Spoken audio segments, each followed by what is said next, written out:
महात्मा गांधी अपनी स्वाभाविक मौत नहीं मरेंगे, उनकी हत्या होगी। ये बात गांधी जी के हत्या से पहले एक शख्स ने कह दी थी।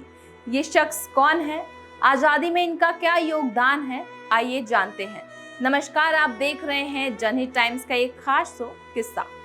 महात्मा गांधी की हत्या 30 जनवरी 1948 में हुई थी। ये बात हम सभी जानते हैं। नाथूराम गोडसे ने गांधी जी के सीने में 3 गोलियां दागी थी।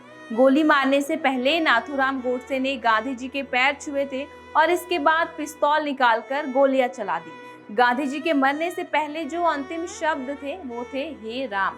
ये घटना दिल्ली में घटित हुई थी। सूरज ढल रहा था, रात हो रही थी। गांधी की हत्या होगी इसकी कल्पना किसी ने नहीं की थी, लेकिन दिल्ली से कोसों दूर बैठा एक भविष्यदर्शी इस बात को जानता था कि गांधी मरेंगे नहीं, बल्कि उनकी हत्या होगी। दिल्ली से दूर बैठा ये शख्स कोई मामूली व्यक्ति नहीं था।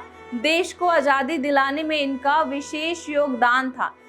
अंग्रेज भी इनसे भय खाते थे। देश को आजादी मिली तो आजाद भारत की कुंडली इन्होंने ही बनाई। आजादी का शुभ मुहूर्त निकालने वाले भी यही थे।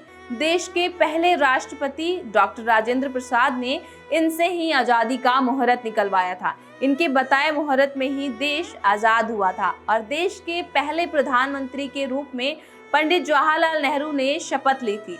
इस विद्वान भविष्यवक्ता का नाम पंडित सूर्य नारायण व्यास था। पंडित सूर्य नारायण व्यास एक ज्योतिषाचार्य ही नहीं थे, बल्कि स्वतंत्रता सेनानी, लेखक, पत्रकार और इतिहासकार भी थे।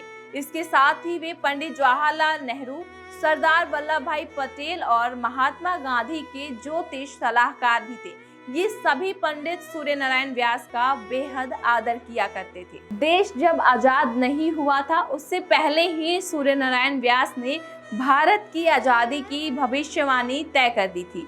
देश तो 1947 में अंग्रेजों की गुलामी से मुक्त हुआ, लेकिन सूर्य नारायण व्यास ने 1930 में ही देश की स्वतंत्रता की भविष्यवाणी तय कर दी। सूर्य नारायण व्यास ने ही महात्मा गांधी की हत्या की भी भविष्यवाणी की थी, जो आगे चलकर सच साबित हुई। गांधी जी की मृत्यु से पहले इन्होंने कह दिया था कि गांधी मरेंगे नहीं, उनकी हत्या होगी। सूर्य नारायण व्यास भारत के ऐसे विद्वान हैं जिन्होंने आजादी के बाद वैदिक ज्योतिष का मान और विश्वसनीयता बढ़ाने में विशेष भूमिका निभाई है। पाकिस्तान को लेकर इनकी भविष्यवाणी भी सच साबित हुई थी। कैसा लगा आपको हमारा ये किस्सा? ऐसे ही मजेदार किस्से सुनने के लिए जनहित टाइम्स देखते रहिए।